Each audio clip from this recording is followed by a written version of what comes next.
Buenas noches y bienvenidos. Domingo a las 8:45. Es un gusto estar con ustedes en este 23 de junio para conversar sobre hechos de gran relevancia en nuestro país, sobre lo que más nos llama la atención a estos cuatro panelistas. Vea usted, Claudia Méndez Arriaza, bienvenida. Juan Luis, buenas noches. Paola, Quique. Paola Hurtado, bienvenida. ¿Qué tal? ¿Cómo les va? ¿Qué tal su semana? Buenas noches. Quique Godoy García Granados, bienvenido también. Buenas noches, don Juan Luis. ¿Todo bien? Mucho que conversar, mucho de qué hablar, una semana llena de información, pero ¿en cuál escasea la información en nuestro país?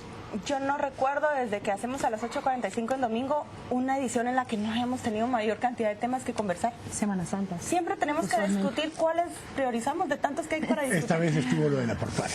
Sí. De todos modos ahí. Sí. Aprovechan en Semana Santa meter. Navidades, Entre Año Nuevo. Navidad y Año Nuevo la vida sí se vuelve un poco más tranquila. Relajada. Yo creo que no es tranquila, pero nosotros queremos pensar que sí, porque entre Navidad y Año Nuevo se han aprobado acuerdos muy polémicos, de gran relevancia, de grandes montos, se han capturado grandes capos del narcotráfico. Fue el 27 de diciembre que Antonio Arenales emitió aquel polémico, se publicó en el Diario Centroamérica el polémico decreto por medio del cual Guatemala desconocía prácticamente. Y se ponían límites al resarcimiento y esas cosas. Sí. También recuerdo un 24 es cierto, hasta de entre Navidad y Y Año el Nuevo. miércoles santo fue cuando se emitió, Cuando se le fue el entregó. acuerdo de la portuaria. Y un El miércoles santo, Auverdic un también. 24 de diciembre fue aquel motín inmenso en la granja penal de Pavón, ¿lo recuerdan ustedes? Previo a Navidad. Así que siempre hay algo ahí. Con miras a la fuga que no Muy se bien, le de concretaron. manera que no hay para dónde, siempre tenemos mucho que discutir, incluso entre Navidad y Año Nuevo y en la semana de Semana Santa. Pero hoy hay que plantear ya los temas de debate más relevantes de esta semana. Miren, yo quiero comenzar con el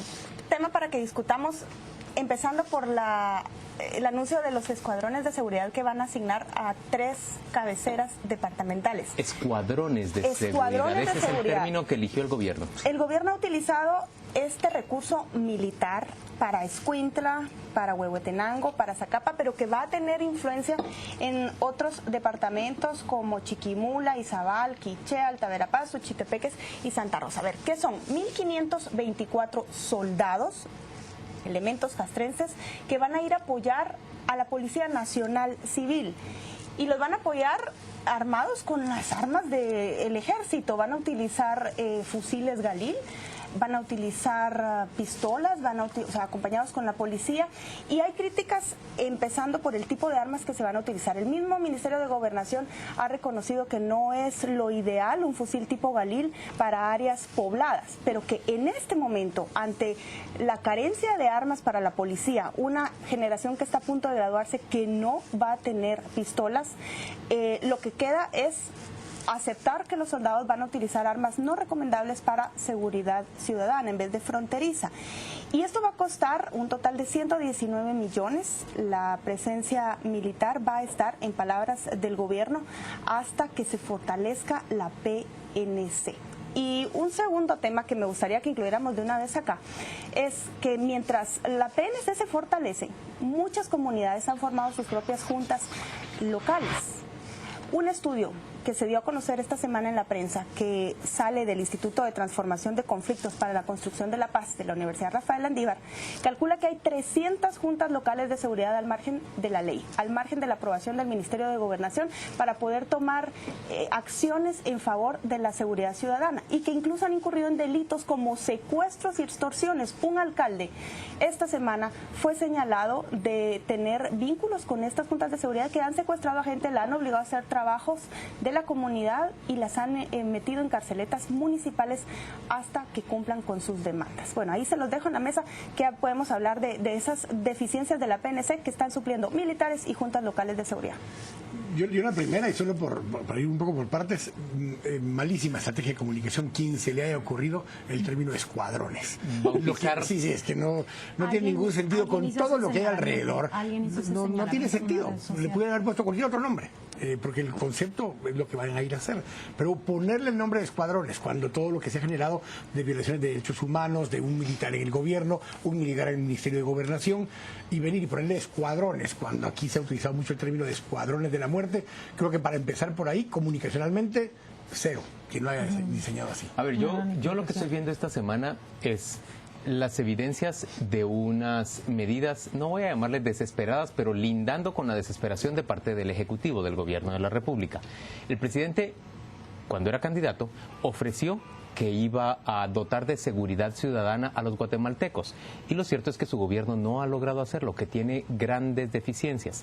Ya habíamos discutido en esta mesa dos falencias fundamentales de la administración de Mauricio López Bonilla como ministro de Gobernación. Uno, no ha sido capaz de depurar la Policía Nacional Civil. Y yo ahí voy a añadir un hecho que me parece que es especialmente relevante. La muerte de ese comisario cuyos restos el viernes pasado fueron identificados ya junto al río Camojá, en Huehuetenango. La persona, el oficial de la Policía Nacional Civil, que fue secuestrado por quienes asesinaron a 8 agentes de la policía en Salcaja, Quetzaltenango. Se lo llevaron consigo y ahora sus restos aparecen junto al río Camojá, en Huehuetenango. La semana pasada aquí decíamos que había indicios o había razones para pensar que de esa delegación de policía hubiera vínculos con el grupo de narcotraficantes que luego termina ejecutando a este oficial de la Policía Nacional Civil. El ministro no ha podido depurar a la Policía Nacional Civil en primer lugar. El ministro tampoco ha podido modificar de buena manera el régimen carcelario, de manera que el Estado tenga control sobre lo que ocurre adentro de las cárceles y no tengan ese control los reos. El gobierno realmente está teniendo graves dificultades en materia de seguridad, primero por esos dos puntos, pero por muchos otros más. Y lo que estoy viendo es que el gobierno está pronto saliendo a recurrir al ejército y pareciera esta semana, al nomás regresar el presidente de Taiwán, darle preeminencia al ejército, desarrollar esos escuadrones que ya tenía listos el ministro de la Defensa porque se los había pedido tiempo atrás el presidente de la República, y van a entregarlos a esos 3 departamentos con influencia en otras áreas, en otras regiones del país, no solo en el departamento en donde van a estar asignados. A mí me parece que estamos viendo en ese momento como la balanza se inclina por el lado de los militares para tratar de dotar de seguridad, cuando en este año el gobierno está viendo que lleva más de 250 muertes violentas más que a estas alturas del año pasado.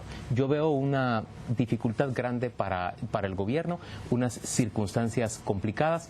Está confiando en el ejército para tratar de atajar ese problema de seguridad ciudadana. La pregunta es, ¿será o no será eficaz el ejército para lograr ese punto? Y yo creo que es una pregunta tan válida que no solo se aplica para el gobierno de Otto Pérez Molina, sino también para el de Álvaro Colom, Alfonso Portillo y Óscar Berché. Recuerden ustedes que recurrentemente ellos aplicaban exactamente la misma medida. Cuando habían hechos que desbordaban completamente la percepción de seguridad ciudadana, pronto llaman a ese ejército y lo distribuyen en diferentes regiones para tratar de enviar un mensaje de que están tomando políticas públicas apresuradas e inmediatas ante el problema de seguridad. A mí me llama la atención, trasladé a producción un mapa, no sé si está listo, pero justamente se están ubicando esos escuadrones de seguridad, como lo llama el presidente Otto Pérez Molina, por lo menos en el departamento que en el primer cuatrimestre de este año refleja las cifras más altas de violencia homicida, que es Escuintla. Entonces podemos ver que comparto contigo que puede ser una medida que está lindando en la desesperación, pero al mismo tiempo puede ser una respuesta en la cual el gobierno de Otto Pérez Molina trata de reprimir esa ola de violencia homicida. Ahora, en los gobiernos anteriores nosotros vimos, por ejemplo, el despliegue del ejército en Cobán durante el gobierno de Álvaro Colom, ¿recuerdan ustedes? En un marco de estado de excepción. En un marco de estado de excepción, y que luego crearon una figura intermedia para que el ejército permaneciera ahí durante tiempo. No hemos contado hasta el día de hoy con una calificación ni cualitativa ni cuantitativa, contamos, porque recuerdan ustedes que los gobiernos suelen venir con nosotros con estos son los resultados de la intervención del ejército y la policía conjuntamente en tal y tal tal lugar, 80 capturas, 120 allanamientos, pero no existe aún el análisis cualitativo de cuál es realmente el resultado que estas medidas provocan. Yo acá he escuchado todo tipo de medidas, por supuesto, los grupos de derechos humanos, como Quique lo señala, que siempre se han opuesto a esa militarización de la seguridad ciudadana, pero que 1, 2, 3 y 4 gobiernos recurran a la misma medida es que nos está revelando algo. Y yo quisiera recordar que la última política real de modernización, de profesionalización de la Policía Nacional Civil se planteó precisamente durante el gobierno de Álvaro Arzú. Después, con Alfonso Portillo, todo aquello quedó estancado y hoy vemos los resultados de ese estancamiento que la Policía Nacional Civil sufrió durante Alfonso Portillo. Es que hablar ahora de que no tienen armas, de que no se ha logrado profesionalizar. ¿Recuerdan ustedes todo ese cuerpo técnico que proponía la gran reforma de Álvaro Arzú? ¿Dónde está todo eso? Todo eso se detuvo durante el gobierno de Alfonso Portillo. Entonces, no nos sorprendamos que los gobiernos consecuentes o subsiguientes recurran siempre a la fuerza operativa del ejército. Pero no. La cosa es, ¿será eficaz esa fuerza? Esa es la pregunta. ¿Es eficaz? Es que estamos volcándonos a cuestionar si los militares, si estos escuadrones, si no deberíamos de llamarles así, es lo más conveniente para esas localidades con altos índices delincuenciales y de homicidios. Quizás sí. Yo coincido con Juan Luis cuando dice es una medida, el último recurso, como la última carta que tiene el gobierno. Y creo que no le va a ir mal. No le va a ir mal desde el punto de vista de percepción de la población confía en los militares, pero déjenme exponer mi punto. Yo creo que más que preocuparnos de que los militares están ahí, deberíamos de preocuparnos por 300 grupos locales organizados. Solo el que les comentaba es el alcalde de Tejutla, que tiene ya solicitud de antejuicio. Hay 6 capturados, una junta local de la Junta de Seguridad en Panajachel, que incluso y este año se acuerdan que encontraron a alguien con un pasamontañas, un alcalde también con el mismo sombrero de junta local. Bárbara, pues. Señores, las juntas de seguridad son más preocupantes que haya militares con fusiles Galil. Yo creo que las juntas militares... La razón por la que surgen esas juntas es por ausencia del Estado. Ajá. O sea, no es porque haya un exceso de presencia. Militares por ausencia del sí, Estado. Pero si revisamos, porque Claudia decía, bueno, Escuintla en este cuatrimestre es el departamento que más muertes violentas ha tenido. Y Chiquimula. Sí, es que Chiquimula siempre lo es. O sea, Chiquimula no en números totales. Huehuetenango. Números totales. En números totales son siempre Misco, Villanueva y Guatemala. Sí. Son en tasas de homicidios por cada 100.000 habitantes.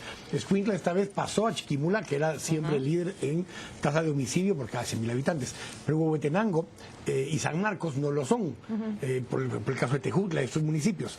Esos departamentos no tienen altos índices de homicidios por cada 100.000 habitantes, a pesar de lo que vimos en Salcajá, lo hablábamos la semana pasada.